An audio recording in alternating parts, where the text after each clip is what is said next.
I don't know where to start with this episode, which probably means it's the right thing to talk about, I guess.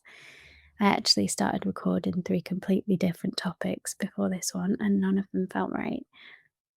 One of them felt a bit doom and gloom, and the other one felt like it was missing something. So I've just decided to scrap all of that and talk about something that has really landed for me this week because it's actually changed the way I look at this whole journey of self.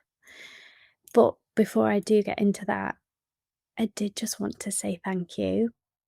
I checked the other day and there's 90 people listening to this podcast now, which I find so just gorgeous and sweet because when I started recording these episodes, I genuinely thought maybe 2 to 3 people would listen, maybe my mom, maybe a friend.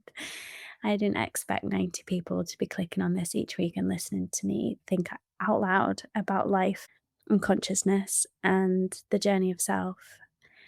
So, if you are one of those 90 people, thank you. And please reach out to me if you ever feel called to, because I only know a handful of you and I would love to actually know who you are and just hear your thoughts and feedback and whatnot. So, anyway, I digress. Something that I've been noticing lately on this journey, and I think anyone on a spiritual or self awareness path will recognize this, is how easy it is to start comparing where you are with where somebody else seems to be, especially when you are surrounded by people who are also exploring all of these ideas.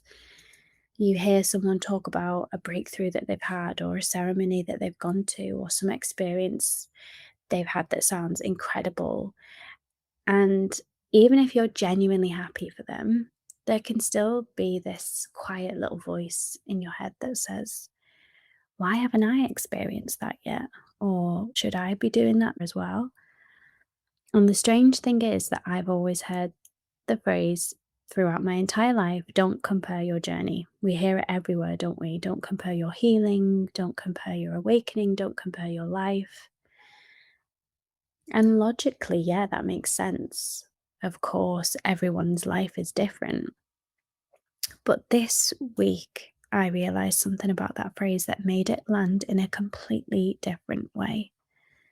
And it all came down to something really simple, actually. It's the difference between understanding something intellectually versus actually experiencing it.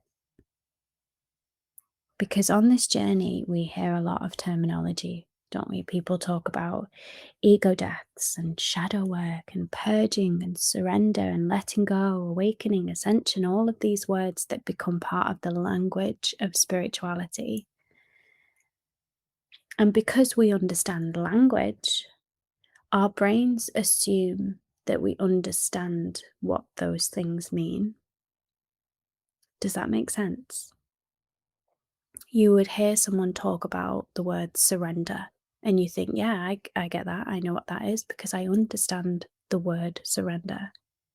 Or you hear someone talking about letting go, and you think, yeah, that makes sense. I understand what the phrase letting go means.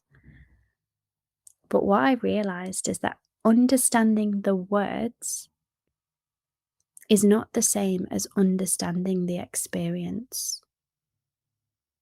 You can know the concept, but until you've actually lived it, it remains an idea, I guess, in your head rather than a reality. It's the difference between putting words and meanings and definitions together in your mind versus true comprehension, lived experience of something. I'm trying to think of a funny example to try and help it land. Okay, imagine someone says to you that they have just tasted banoffee ice cream and it was incredible. And you know what ice cream is, and you know what banoffee is. So your mind can put the definition of those words together and you can picture it. You know, you can imagine what it probably tastes like. So you can say, yeah, I understand you. I get it. I know what banoffee ice cream is. But the person who's just actually eaten it says, no, you don't get it. You have to try it. And then the moment that you taste it, whenever you get the chance to, you suddenly realize what they meant that whole time. Before that moment, you understood the idea of it, but now you understand the experience of it. And once you've experienced something, the words suddenly have a completely different meaning. They have context, they have depth, they have an awareness attached to them. And actually, parenthood is probably the most perfect example of this. People can explain parenthood to you for years prior, can't they? They can tell you how tired you're going to be and how overwhelming it can feel, how much responsibility there is, and how your whole life changes overnight, or how you'll experience love like you've never felt before. And everyone who hasn't had a child says, yeah, no, I know. I know. I hear everything you're saying. I understand. But you don't know. You can't know because there are certain experiences in life that cannot be understood through explanation alone. They have to be lived. And that's exactly what I've been realizing about my own journey lately. My spiritual awakening really began properly just over 2 years ago when my little girl was born. Some of you may know from my past episode, but it's been really, really intense since then. There's been ego deaths and rebirths and moments of clarity and confusion and awakenings and growth that has felt incredibly fast. But even still, even after everything that's happened, I'm only now realizing things that I thought I understood before. I'm now only just realizing things that some other people may consider basic, entry level spirituality things. I thought I understood what surrender meant and letting go.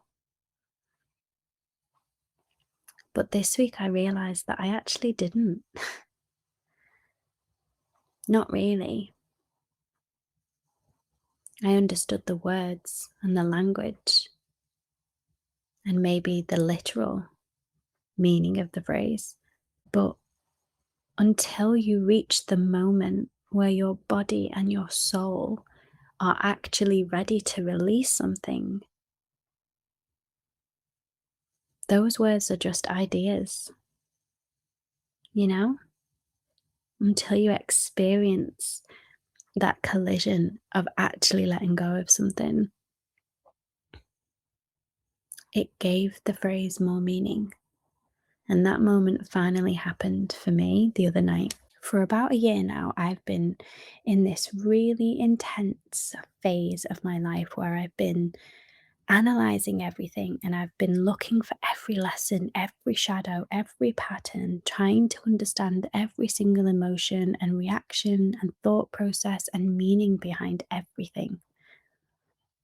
And that kind of deep self reflection, yes, it's powerful, but it's also exhausting. Oh my gosh, it felt like I've been digging and digging and digging inside of myself for a whole year. And the other night, I was in the bath and I realized I was ready to stop digging. Not because the journey was over or I was never going to do shadow work again, but because I had reached the point where I had learned what I needed to learn from that chapter. And as I was in the bath, I was speaking out loud, which I've talked about before. And I said something very simple. I said, I'm done with the negative self talk. I'm done analysing every single thought. I've done the work. Now I'm ready to step into a timeline where peace is at the core. I want a timeline which is lighter. And when I stepped out of the bath and looked at myself in the mirror, something really incredible happened. Oh my gosh, I don't even know if I'll be able to explain this or do it justice. It felt like I was seeing myself in the mirror through someone else's eyes. And I suddenly saw myself in a completely different way. I saw everything I'd been through, everything I'd overcome, everything I'd built for myself and for my daughter. It wasn't like every other time I've looked in the mirror at myself. I got to see her through fresh eyes as someone who's done all that. I got to see it from the perspective of someone else, not from myself. And I started crying because I realized I'd never truly looked at myself with compassion before. I've always been looking at myself through the lens of criticism. And in that moment, it was like two versions of me met each other, the version that had been struggling and the version that could finally see her clearly.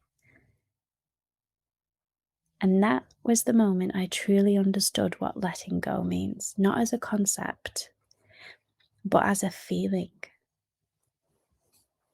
And then later that night, because this wild journey continues, my body actually started purging, which is something I thought only happened in ceremonies or plant medicine spaces. But it turns out the body knows exactly when it's ready to release something, and I don't need to be high to experience it. It was super late. I had a random illness. It was the full moon. I had insomnia. I couldn't sleep. And my body knew it was a full moon. It was the blood moon at 3:33 on the 3rd of the 3rd.